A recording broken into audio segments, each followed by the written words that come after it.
샬롬, 비전 통독 10주차 예레미야 1장에서 에스겔 11장까지 예레미야애가 에스겔 개간입니다. 예레미야의 개간입니다. 예레미야는 유다의 멸망 예언과 유다의 회복 예언으로 구성되어 있습니다. 예레미야 1에서 25장 바벨론에서 70년 포로 생활, 예레미야 26에서 52장 바벨론 포로에서 해방. 예레미야서의 구조는 무엇일까요? 예레미야서의 큰 구조는 회복입니다. 대부분의 선지서가 멸망, 심판, 재앙 등으로 출발해서 회복으로 끝이 납니다. 이러한 구조를 이해하신 후 멸망의 원인을 찾고 회복으로 넘어가셔야 합니다. 새 언약의 핵심은 무엇인가요? 성경의 언약은 크게 첫 언약과 새 언약으로 구분됩니다. 첫 언약은 예레미야 11장 4절이고 새 언약은 예레미야 31장 31절입니다. 첫 언약을 기준으로 유다가 멸망하고 새 언약을 기준으로 유다가 회복됩니다. 누가복음 22장 20절은 피로 세우는 새 언약이라고 말씀합니다. 피로 세운 새 언약의 핵심이 바로 예수 그리스도임을 이야기합니다. 멸망과 회복의 원인은 무엇일까요? 멸망은 모두 사람 때문입니다. 인간의 죄 때문에 멸망과 재앙이 오고 심판을 받게 되는 것입니다. 그렇다면 무엇 때문에 회복됩니까? 사람이 잘해서 회복된 적은 한 번도 없습니다.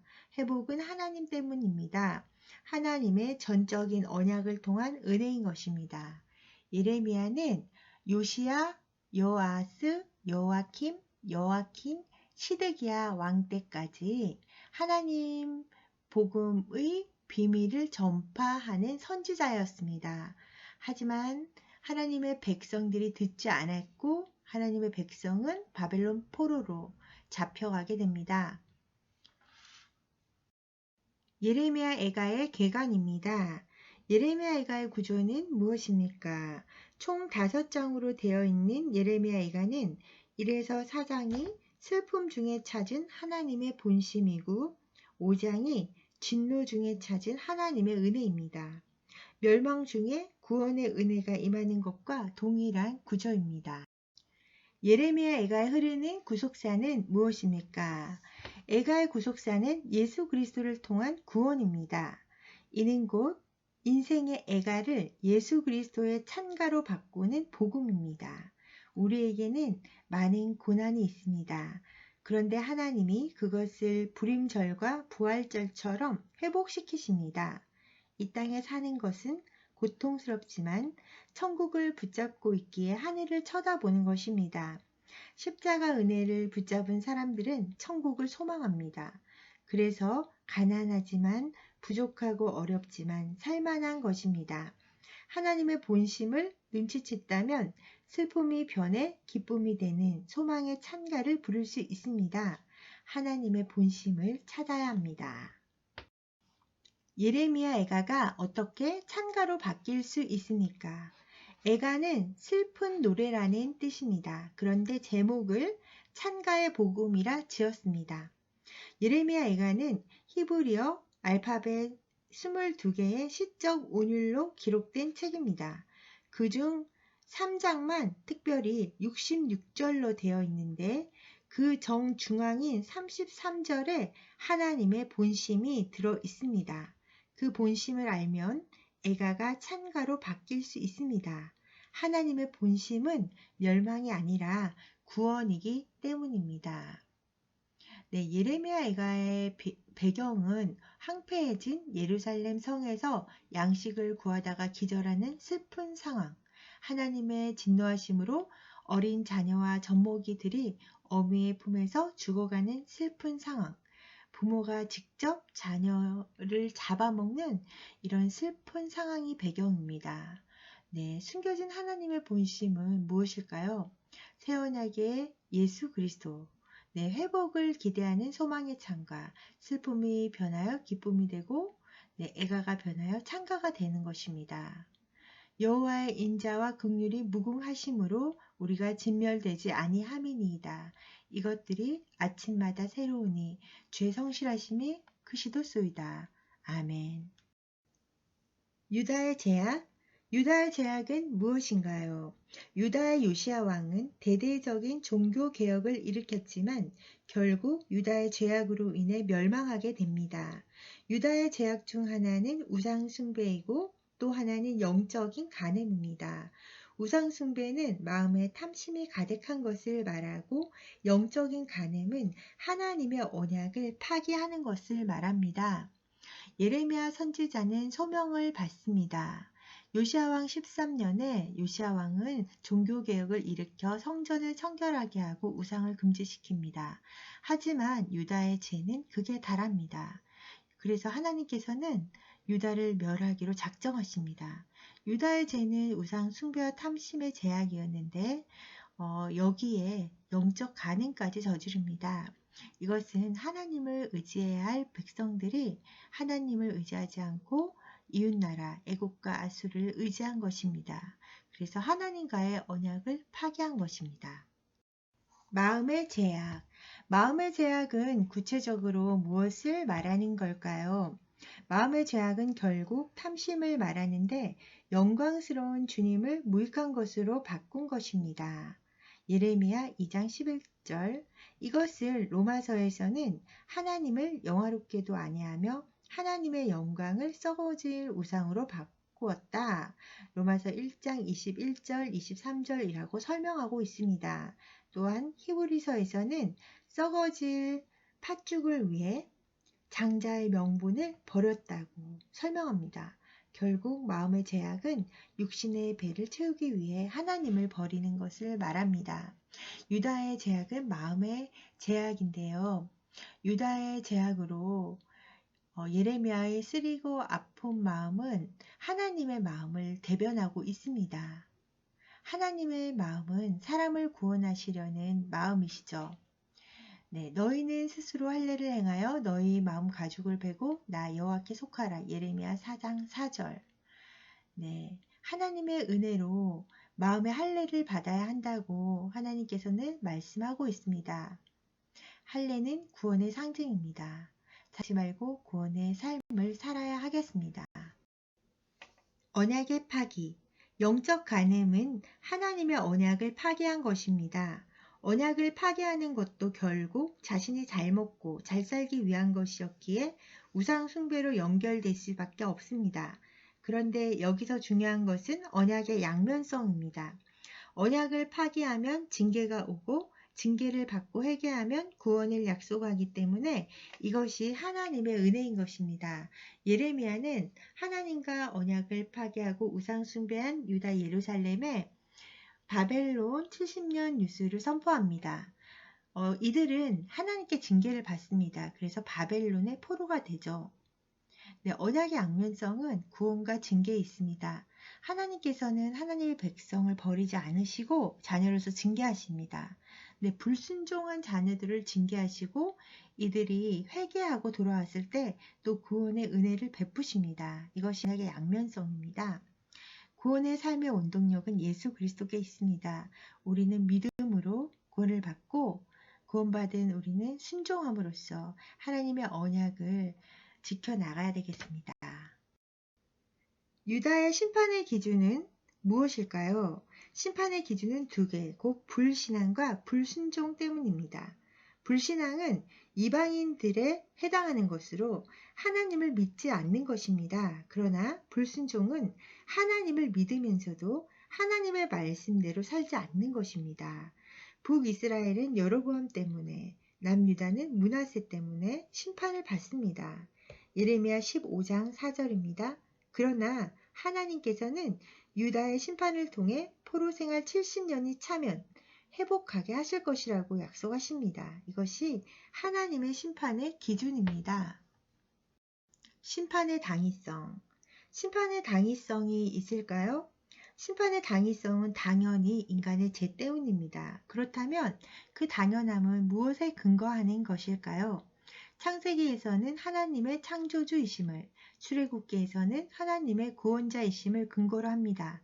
진흙이 토기장이의 손에 있듯이 이스라엘 족속이 하나님의 손안에 있기 때문입니다. 그런데 회복의 당위성은 있습니까? 없습니다. 이것은 전적인 하나님의 은혜로 회복되는 것이기 때문입니다. 예레미야서에 보면은 유다 땅에 가뭄이 들었을 때 그들은 하나님을 찾지 않았습니다. 그리고 기근과 전염병으로 하나님께서 치셨을 때도 사람들은 하나님을 찾지 않았고 거짓 선지자들의 거짓 계시와 예언을 더 좋아했습니다. 그리고 예레미야를 죽이려고 했습니다. 심판이 다가옵니다. 예레미야가 간구하고 하나님의 징계로 포로로 잡혀가게 되고 이후에 하나님의 능력으로 포로 귀환이 이루어지게 됩니다.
영원한 새 언약. 예레미야서의 구속사의 초점은 무엇인가요? 예레미야서의 초점은 육적인 다윗의 위는 패하고 예레미야 22장 30절, 영적인 다윗의 위 예레미야 23장 5절, 그 영적인 다윗의 위인 예수 그리스도께서 다윗의 줄기에서 오신다는 것입니다. 이것은 영원한 언약의 체결로서 다윗의 언약을 설명합니다.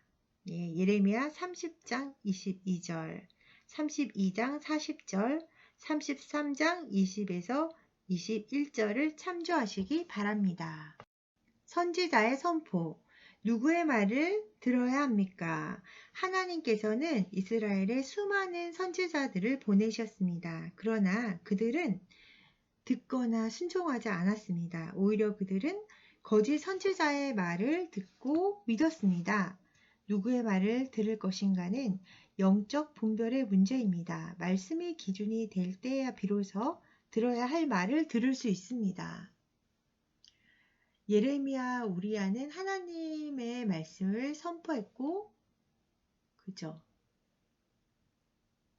거짓 선지자 하나냐는 거짓을 예언했어요. 예레미야는 70년 바벨론 포로 생활을 예언했지만 거짓 선지자 하나냐는 2년만 생활하면 된다 하고 예언했죠. 그래서 하나냐는 거짓 예언을 하고 하나님께 심판을 받아 그 해에 죽습니다.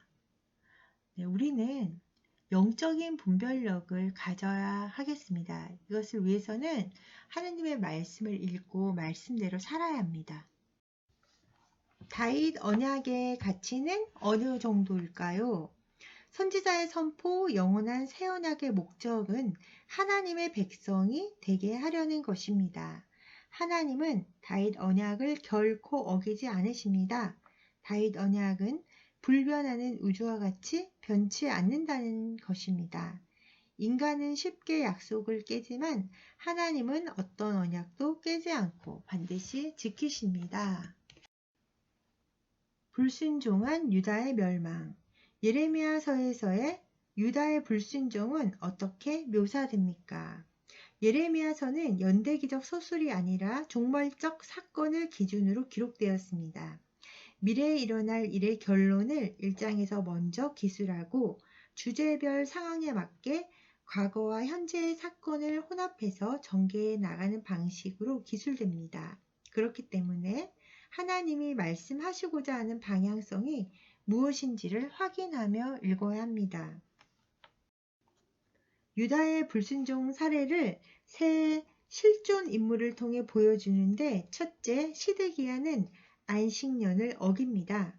갇힌 자를 자유하게 하는 것이 그리스도의 대표적인 사역임에도 불구하고 시드기야는 그것을 어긴 것입니다.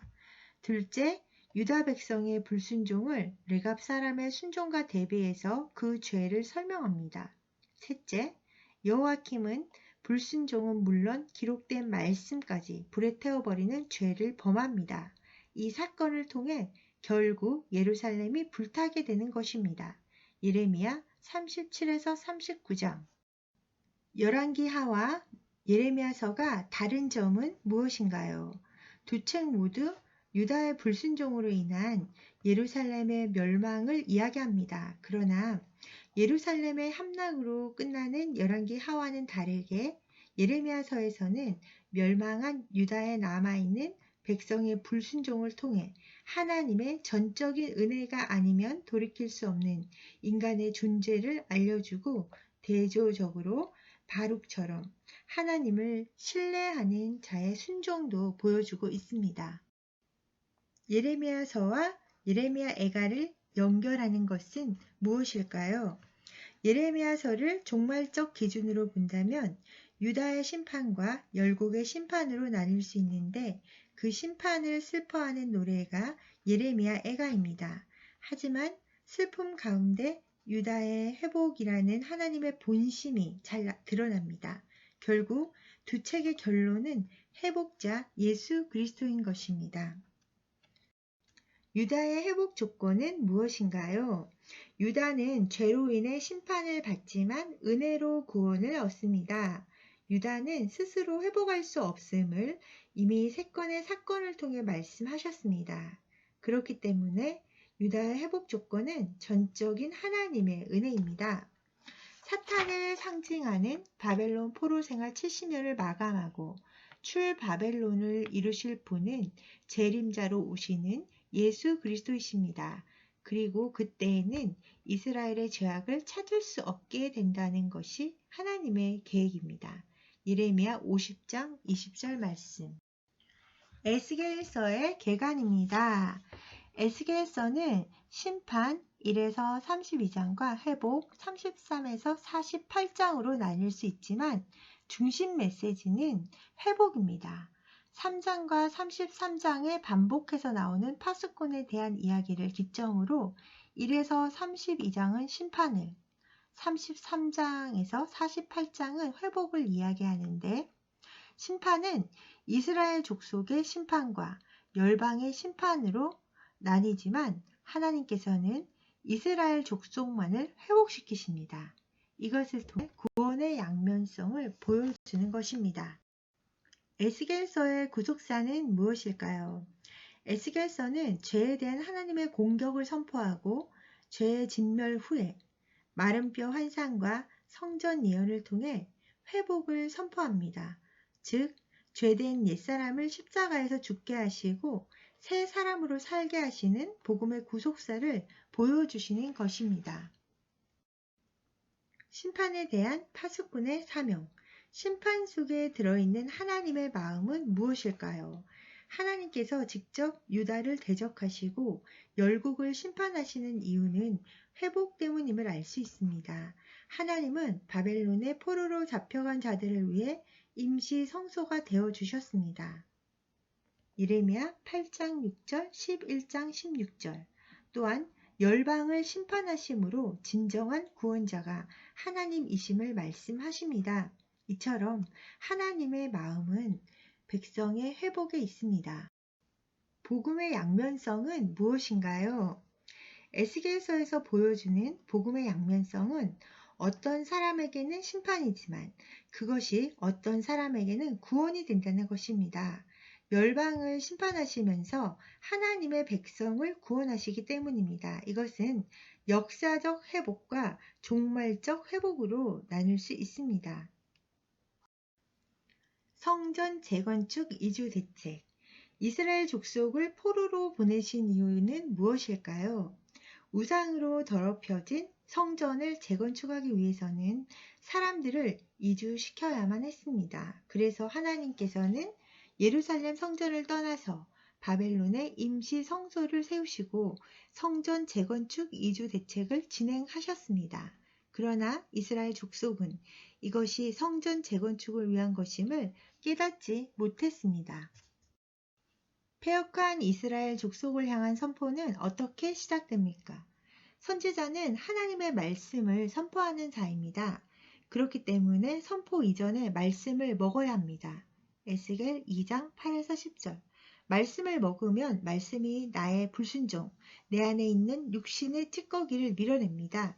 말씀이 창자까지 채워지면 욕심, 탐심, 자존심 같은 것들이 밀려나가게 되어 있습니다. 그럴 때 하나님의 말씀을 선포하게 되는 것입니다. 바벨론의 임시성소는 무엇을 말하는 걸까요? 이스라엘 족속은 예루살렘 성전에서 단무스와 태양신을 섬겼습니다. 그래서 하나님은 에스겔을 통해 바벨론의 포로로 잡혀갈 것과 거기서 하나님 자신이 잠시 성전이 되어 주실 것을 말씀하십니다. 에스겔 11장 16절. 이 임시 성소는 건물이 아닙니다. 성전은 건물이 아니라 하나님 자신이며 하나님이 임재하시는 곳을 말합니다. 하나님은 당신의 백성을 바벨론의 포로로 보내놓고 거기에 임재해 계셨던 것입니다. 하나님의 열국 심판은 무엇을 의미할까요? 이사야서의 열국 심판은 종말적 심판이고 예레미야서의 열국 심판은 이방인의 구원을 전제로 한 심판이고 에스겔서에 나타난 열국 심판은 하나님의 자기 계시입니다. 모든 민족이 여호와가 하나님 되심을 알게 하시려는 것입니다. 암몬, 모압, 에돔, 블레셋, 두로, 시돈, 애굽이 하나님의 심판을 받았습니다. 이것은 각 나라의 우상 숭배에 대한 심판입니다. 열국의 주권자 되시는 하나님께서 모든 나라들의 우상을 심판하시는 것입니다. 이것은 우리 안에 있는 세상을 사랑하는 옛 사람의 자아상을 제거하는 것과도 같습니다. 하나님의 본심은 무엇일까요? 하나님의 본심은 심판과 파멸이 아니라 회복과 구원에 있습니다. 그리고 악인을 구원하시는 그 사랑입니다. 에스겔서 33장 11절 말씀. 심판과 멸망을 선포하는 파수꾼이 이제는 회복과 구원을 선포합니다. 그런데 하나님께서는 이스라엘 족속만 회복시키십니다. 이는 하나님의 공의가 누군가에게는 구원으로, 누군가에게는 심판으로 나타나심을 보여주기 위한 것입니다. 에스겔 40에서 48장의 핵심 키워드는 무엇일까요? 선지서 17권의 중심 내용은 예루살렘의 멸망과 회복입니다. 그 내용의 중심에는 성전이 있고 성전의 파괴는 포로됨을, 성전의 제거는 해방을 의미합니다. 그렇기 때문에 핵심 키워드는 성전이라고 할 수 있습니다. 중요한 것은 이 성전이 요한계시록 21에서 22장의 내용과 매우 유사하다는 것입니다. 이 성전은 건물이 아니라 참 성전 되시는 그리스도를 상징합니다. 에스겔서 40에서 43장의 내용을 정리해 보면 40장의 희생제물, 41장의 지성소, 42장의 제사장은 모두 예수 그리스도를 상징하고 있습니다. 43장에 가면 회복된 성전 안에 여호와의 영광이 가득한데 이것은 요한복음 1장 14절과 동일한 모습입니다. 은혜와 진리가 충만한 상태를 말하는 것입니다. 그리스도가 오시면 시간의 개념은 영원으로 갑니다. 자, 회복된 성전은 영광된 성전으로, 그 영광된 성전은 새 예배를 드리는 모습으로 나타납니다. 에스겔 44장은 그리스도의 할례를 설명하고 45장은 거룩히 구별된 구역을 설명하며 46장은 산 제물로 드려지는 순종의 삶으로 매일 번제를 드리는 예배가 등장합니다. 이렇게 살 수 있는 이유는 47장의 생명수가 흘러 넘치기 때문입니다. 48장은 여호와 산마로 끝나는데 이는 여호와가 함께 사시는 임마누엘의 은혜를 설명하고 있습니다. 자, 성경을 다독하면 얻어지는 장점은 무엇일까요? 성경 전체가 무슨 말을 하는지, 그것이 어디를 기점으로 전환되고 설명되는지가 깨달아집니다. 말씀 전체의 경점이 보이는 것입니다. 이것은 공부해서 되는 것도 아니고 똑똑해야 되는 것도 아닙니다. 성경 읽기를 통해 하나님의 지혜가 들어오면 세상의 이치도 깨닫게 되는 것입니다.